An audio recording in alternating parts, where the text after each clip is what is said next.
السلام عليكم ورحمة الله وبركاته. الحمد لله والصلاة والسلام على رسول الله. أما بعد, கணியத்திற்குரிய எல்லாம் அல்ல அல்லாஹ்வின் நல்லடியார்களே, அல்லாஹ்வுடைய மாபெரும் கிருபையினால் சங்கையான ரமலான் மாதத்தின் இரண்டாவது பகுதியின் முதலாவது நாளையிலே நாம் எல்லாம் அமர்ந்திருக்கின்றோம். அல்லாஹ் ரப்பல் ஆலமீன் மனித சமுதாயத்திற்கு கண்ணியம் வழங்கியது கல்வியின் மூலமாகத்தான். எனவேதான் உலக பொதுமறையாம் அல்குர்ஆனில் நபிகள் நாயகம் ஸல்லல்லாஹு அலைஹி வஸல்லம் அவர்களுக்கு அல்லாஹ் கட்டளையிடுகின்றான், குர் ரப்பி ஸித்னி இல்மா, நபியே நீர் கூறுவீராக, என் இறைவா எனக்கு கல்வி ஞானத்தை அதிகமாக்கித்தா என்று கூறுவீராக என்பதாக அல்லாஹ் ரப்பல் ஆலமீன் அல் குர்ஆனிலே கூறுகின்றான். கல்வி கற்க வேண்டும். கல்வி யாரிடத்தில் இருந்தாலும் நாம் சென்று கற்க வேண்டும். நமக்கு கற்றுத் தருகின்ற ஆசிரியர் முஸ்லிமா முஸ்லிம் அல்லாதவரா, நம்மை விட அந்தஸ்தில் உயர்ந்தவரா தாழ்ந்தவரா, தெரிந்தவரா தெரியாதவரா, வயதில் மூத்தவரா சிறியவரா என்றெல்லாம் நாம் பார்ப்பது கூட. ஏனென்று சொன்னால், மூசா அலைஹிஸ்ஸலாம் அவர்களுக்கு அல்லாஹ் கட்டளையிடுகின்றான், மூசா அலைஹிஸ்ஸலாம் தன் சமுதாய மக்களுக்கு மத்தியிலே அமர்ந்திருக்கின்றார். அந்த நேரத்திலே தன் சமுதாயத்தை நோக்கி சொல்கின்றார், நான் தான் எல்லாவற்றையும் அறிந்தவர் என்று சொல்கின்றார். ஆனால் உண்மையிலேயே எல்லாவற்றையும் அறிந்தவன் அல்லாஹ் ஒருவன் தான். நபி அல்ல, இறைநேச செல்வர் அல்ல. அல்லாஹ்விற்குத்தான் எல்லாம் தெரியும். ஆனா மூசா அலைஹிஸ்ஸலாம் என்ன சொன்னாங்க?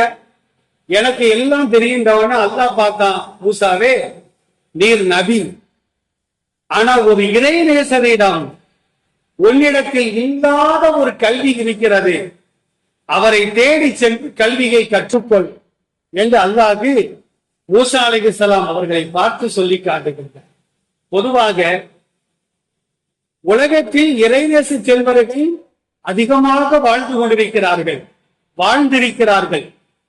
லட்சக்கணக்கானவர்கள் இஸ்லாத்தை தழுவுவதற்கு அந்த இறைநேச செல்வர்கள் சஹாபாக்களுக்கு பின்னால், தாபியீன்களுக்கு பின்னால், தபா தாபியீன்களுக்கு பின்னால் இந்தியா உள்பட பல நாடுகளிலும் லட்சக்கணக்கானவர்கள் ஏகத்துவ கனிமாவை மொழிவதற்கு காரணமாக திகழ்ந்தவர்கள் இறைநேச செல்வர்கள்.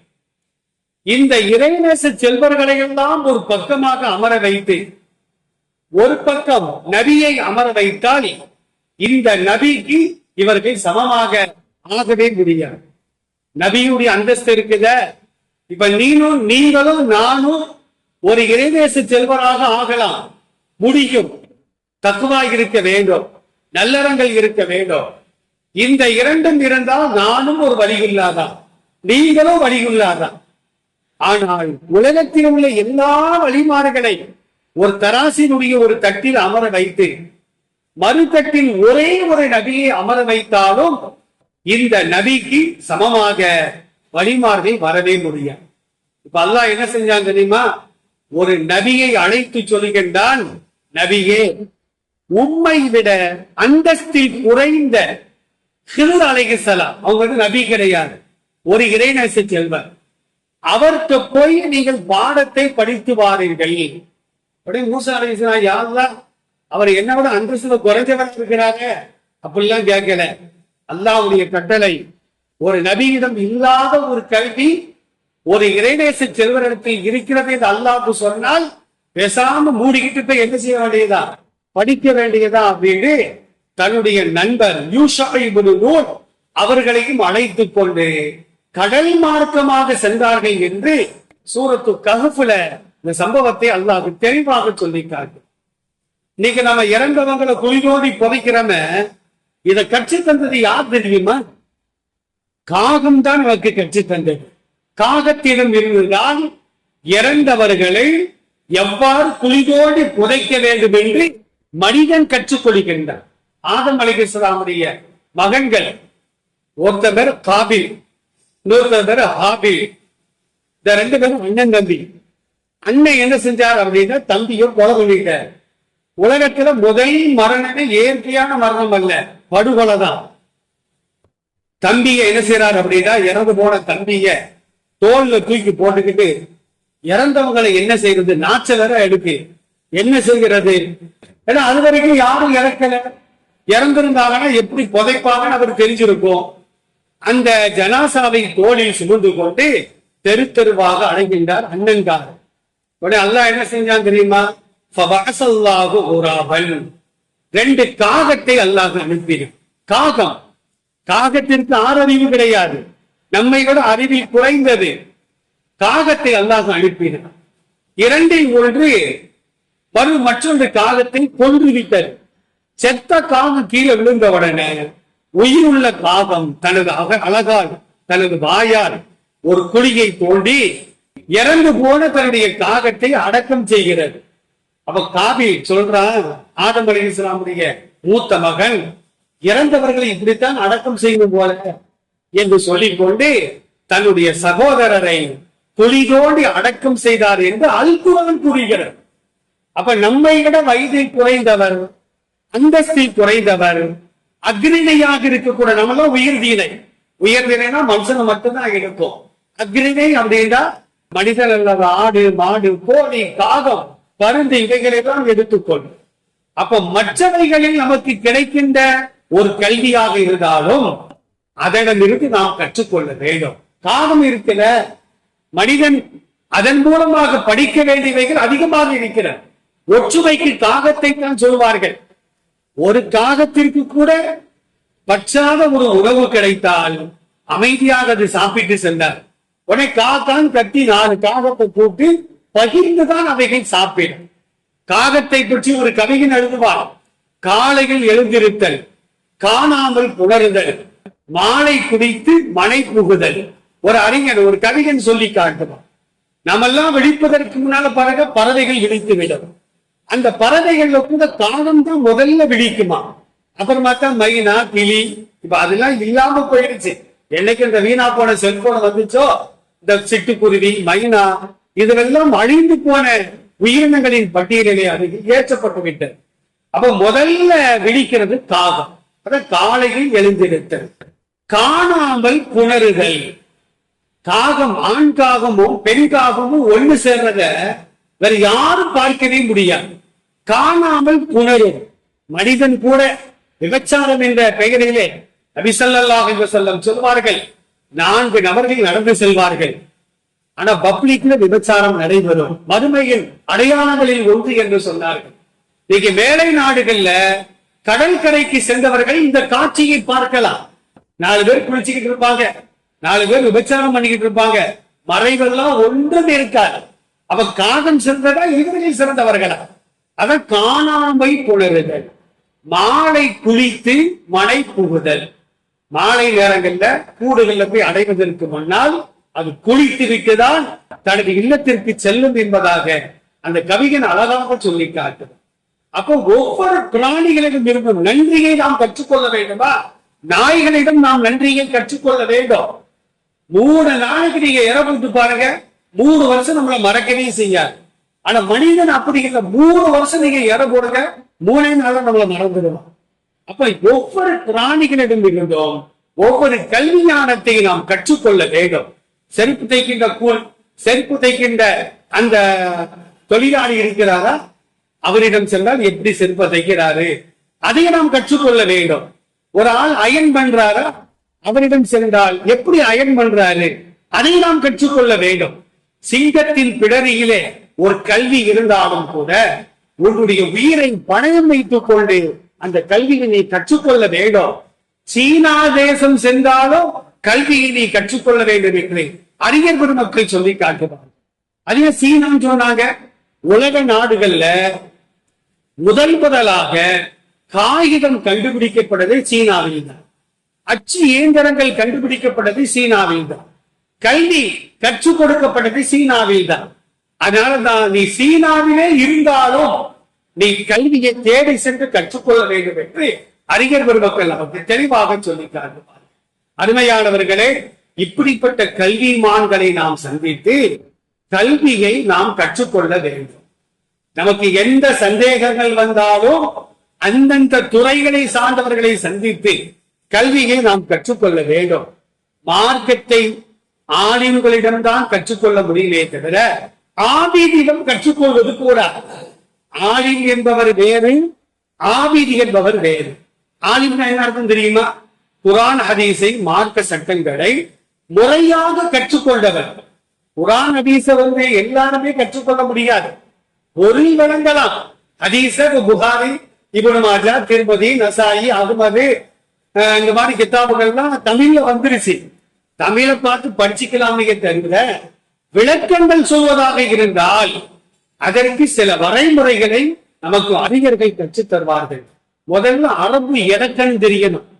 அரபு இலக்கணம் தெரிஞ்சாதான் நாம குர்ஆனை முறையாக கற்றுக்கொள்ள முடியும், ஹதீஸை முறையாக கற்றுக்கொள்ள முடியும். இப்ப உதாரணத்திற்கு சொல்வதாக இருந்தா, சூரத்துல் ஃபாத்திஹா ஒரு நாளைக்கு 17 தடவை நம்ம ஓதுறோம். ஃபர்லான தொழுகைகள்ல சுன்னத்தி முஅக்கதா 12 ரக்காத், அதுல 12 தடவை நம்ம ஓதுறோம். ஒரு நாளைக்கு கிட்டத்தட்ட 29 தடவை சூரத்துல் ஃபாத்திஹாவை நம்ம ஓதுறோம். அதுல எத்தனை இடங்கள் கவனமாக ஓத வேண்டிய இடங்கள் இருக்கு தெரியுமா? இலக்கணம் படித்தால் தான் தெரியும். ஒருத்தர் சுராத்தல்லதீன அன்அம்த அப்படின்னு தான் ஓதணும். ஒருத்தர் தெரியாம அன்அம்தூன்னு ஓதிட்டான்னு வச்சுக்கிடுவோம். தொழுகையை பாத்திராக்கு. அன்அம்த அன்அம்து ரெண்டுக்கு வித்தியாசம் இருக்குது. அன்அம்தன்னு என்ன அர்த்தம்? யா அல்லாஹ் நீ அருள் புரிந்தாய் அப்படின்னு அர்த்தம். அன்அம்துனா என்ன அர்த்தம்? நான் அருள் புரிந்தேன். நாமளும் அருள் புரிஞ்சுக்கிட்டு இருக்கிறோம். நம்ம அல்லாஹ்வுடைய அருளையில கேட்டுட்டு இருக்கிறோம். அப்ப இலக்கணம் தெரிந்தால்தான் நம்மால் குர்ஆனை கூட முறையாக ஓத முடியும். தெரியாதவர்கள் வாய்க்கு வந்தவாறு என்ன செய்வாங்கன்னா ஓதிக்கொண்டே இருப்பார்கள். எனவே ஆலிம் என்று சொன்னால் முறையாக மார்க்கத்தை கற்று அதன் பிரகாரம் அமல் செய்யக்கூடியது. ஆபீது அப்படி இல்லை. 5 நேரம் தொழுவாரு, சுன்னத்து நஃபில பேணுவாரு, ராத்திரி முழுக்க தொழுகிட்டே இருப்பாரு, நோன்பு வைப்பாரு. ஆனா ஏதாச்சும் தவறு ஏற்பட்டா அந்த தவறுக்கு என்ன பரிகாரம் அவருக்கு தெரியும். தானும் வழிகட்டு மற்றவர்களையும் அவர் வழிகெடுப்பார். சமீபத்துல எவ்வளவு சந்தேகங்கள் மக்களுக்கு வருது பாருங்க. ஒருத்தர் கேட்கிறாரு, நோன்பு வச்சுக்கிட்டு பீடி குடிக்கலாம் தானே அப்படின்ட்டு. நோன்பு வச்சுட்டு புகை இழுக்கலாமான்ட்ட. கூடாதுன்னு இல்ல, அந்த மௌலானா சொல்றாங்களே கூடுமுங்கிறாங்களே. எந்த மௌலானாப்பா? விசாரிச்சு பார்த்தா அவர் ஆலி மௌலானா இல்ல, வேற மௌலானா. அவர் என்ன சொல்லியிருக்கிறார் ஆதாரம்? நோன்பு வச்சுட்டு வாய்க்கு பிடிக்கும்ல, தண்ணி உழவா போகுது, புகையை வெளியே விட்டுற வேண்டியதானே.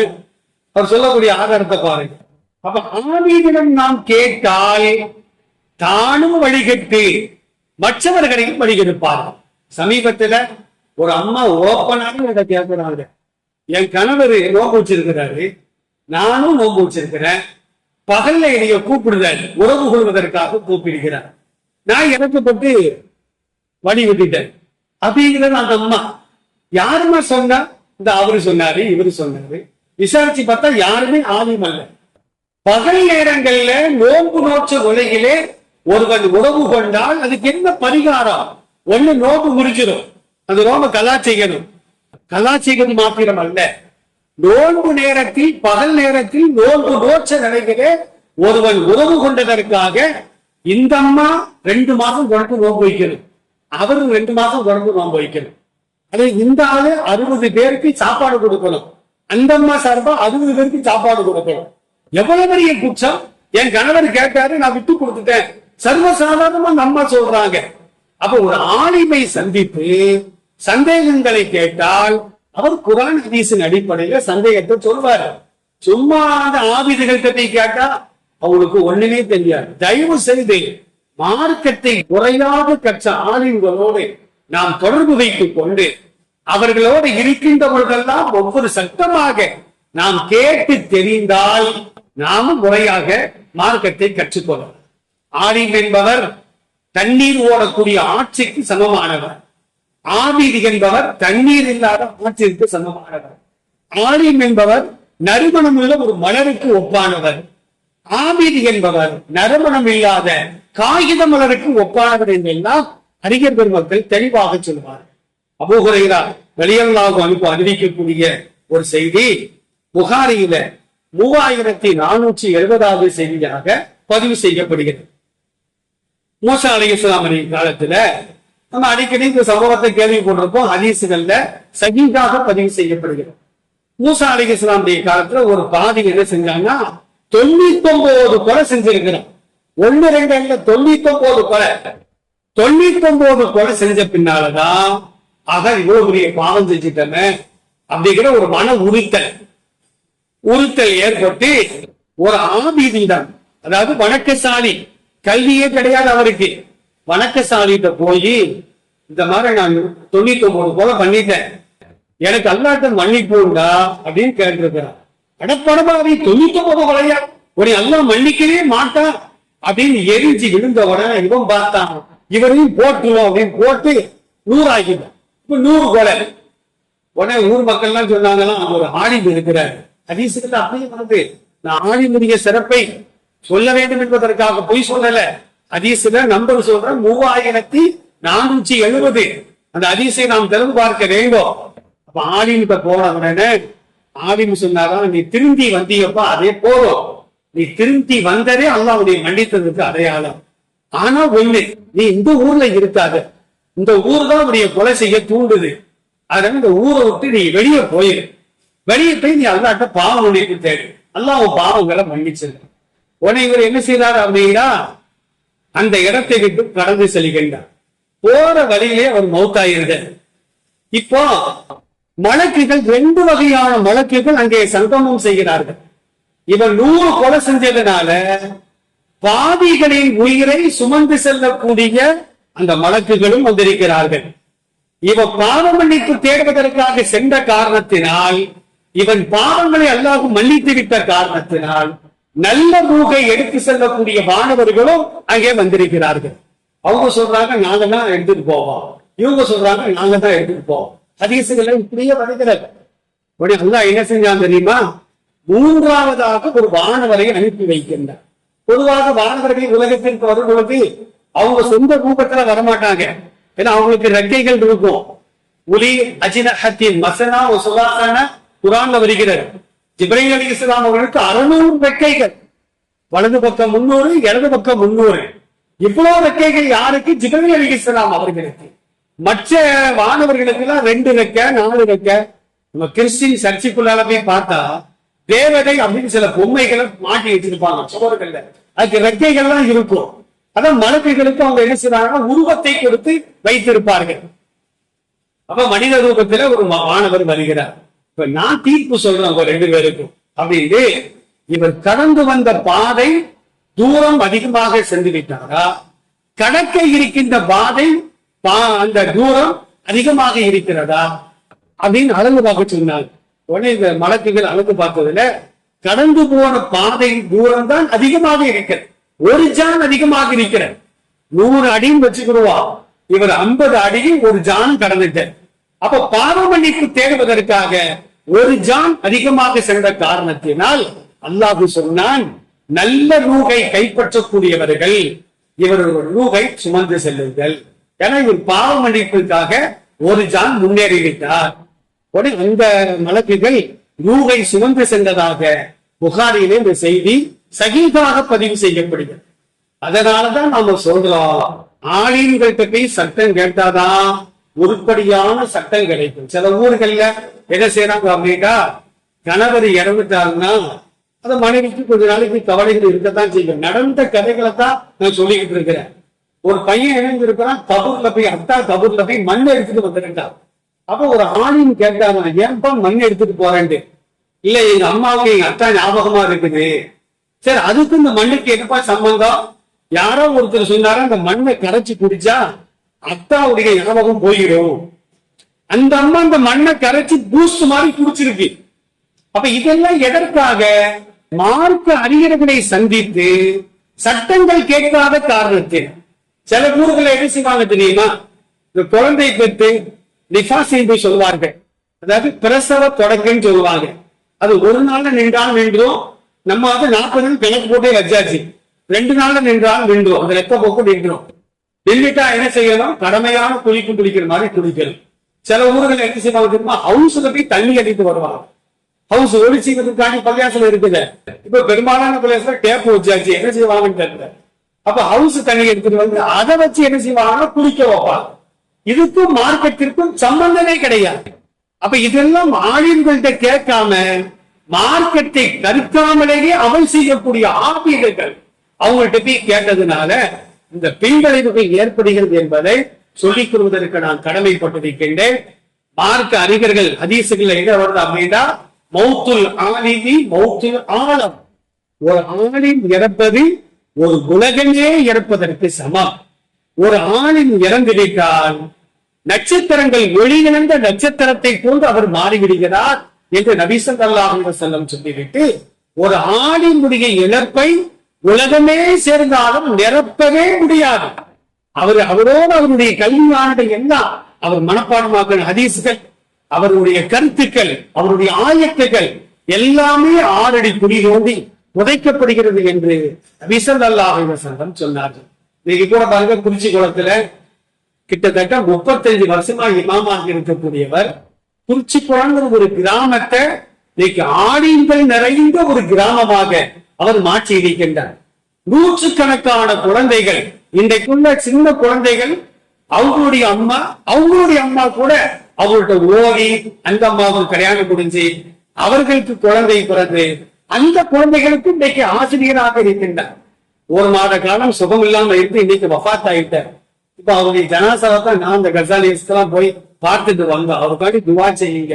வெறும் 49 வயசு தான் ஆகுது. இப்ப அவர் இறந்ததுனால ஊரே தவித்து கொண்டிருக்கிறது. இந்த மாதிரி ஒரு ஆலிம் கிடைப்பாரா? நம்ம பிள்ளைகளை ஒரு ஆலிமை உருவாக்கினார. குர்ஆன் ஓத தெரியாத இந்த ஊரை ஒரு மார்க்க அறிஞர்கள் நிறைந்த ஒரு ஊராக மாற்றி விட்டாரு என்று அந்த தாய்மார்களை தங்களுடைய குடும்பத்தில் ஒருவர் இறந்தால் கூட அப்படி அழுக மாட்டாங்க, அப்படி அழுதுட்டு இருக்கிறாங்க. அல்லாஹ் ரப்பல் ஆலமீன் இந்த ஆலிமுடைய பாவங்களை மன்னிக்க வேண்டும். கல்வி ஞானங்களை முறையாக கற்றவரிடம் நம்முடைய சந்தேகங்களை கேட்டு தெளிவு வரக்கூடிய நன்மக்களாக நம் அனைவரையும் அல்லாஹ் ஆக்கி அருள்வானாக. அஸ்ஸலாமு அலைக்கும் வரஹ்மத்துல்லாஹ்.